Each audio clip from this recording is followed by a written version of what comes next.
saat sekarang sama periode pertemuan ini yaitu kedua, dan data seperti pendapatan, keuntungan, modal, porsi dan sebagainya dicatat langsung oleh tanggung jawab, dan jadi data ini tidak diambil dari sumber lain. Dan ini adalah beberapa data asli yang kami ambil selama wawancara. Berikutnya saya akan menjelaskan tujuan. Yang pertama yaitu identifikasi pola biaya. Untuk menentukan apakah pola pengeluaran membuat usaha sembilan mengikuti pola dana hitung yang konsisten, memiliki beda atau selisih dan tetap selama 6 minggu. Yang kedua adalah membuat prediksi jangka pendek. Untuk memanfaatkan pada dana hitung menggunakan dana selisih, yaitu menggunakan USD, guna memperkirakan biaya tetap yang harus dikeluarkan pada periode waktu berikutnya, misalnya minggu ke-6 atau SKM.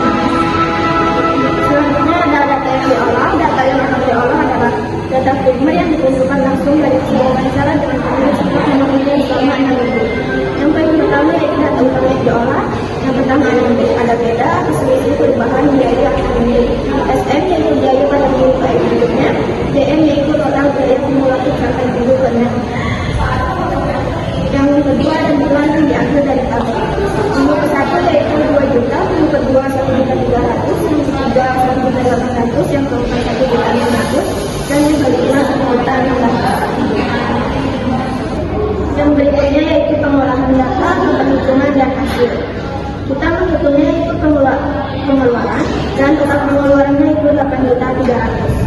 Lalu kita selisihkan menjadi 4 selisih. Yang pertama 1.300.000 dikurang 2 juta, hasilnya menjadi 700.000. Yang kedua 1.800.000 dikurang 1.300, yang hasilnya 500. Dan yang ketiga 1.600.000 dikurang 1.800, yang hasilnya 200.000. Yang keempat itu 1.600.000 dikurang 1.800, hasilnya 0.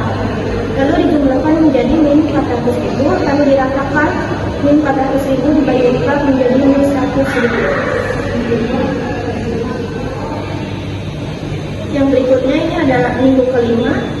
S5 sama dengan 2 juta plus 5 min 1, lalu dikali 100.000, yang hasilnya 2 juta dikurang 400.000, yang sama dengan 1.600.000.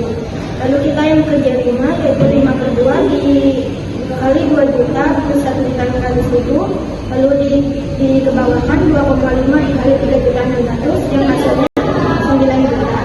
Lalu di sini ada perbandingan antara hasil yang perhitungan kita hitung 9 juta dan 8 juta 300.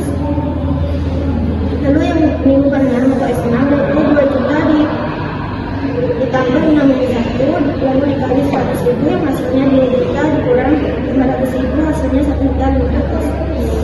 Yang ke-6 yaitu J6 sama dengan 6 per 2 juta ditambah 1.500.000, lalu dikalikan 3 kali 3 juta 500, yang hasilnya 10 juta 500. Dan ada perbandingan antara yang masuk kita hitung dan perbandingan antara detail 10 juta 500 dan 8 juta 300. Selanjutnya saya akan mempresentasikan hasil pembahasan.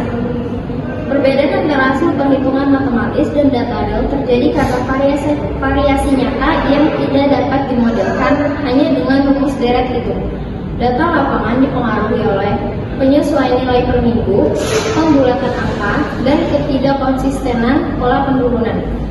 Oleh karena itu, meskipun secara hasil perhitungan J5 dan J6 menghasilkan angka 9 juta rupiah dan 10.500.000 rupiah, total real dapat berbeda, seperti yang terjadi pada data yang menghasilkan 4.300.000. Kesimpulannya, data pengeluaran usaha sebelum Wildan termasuk ke dalam data primer karena dikumpulkan langsung dari catatan keuangan usaha selama periode waktu mingguan. Dengan menggunakan penghitungan deret itu, diperoleh rata-rata B sebesar minus 100.000. Usaha sebelah Wildan memiliki pola pengeluaran mingguan yang cenderung menurun, dengan rata-rata penurunan sebesar 100.000 per minggu. Kemudian ada saran, lakukan pengendalian stok bahan baku secara efektif, hindari pembelian berlebihan yang dapat menyebabkan bahan baku rusak atau kadaluarsa, lakukan inovasi produk secara berkala untuk menarik pelanggan baru dan meningkatkan penjualan.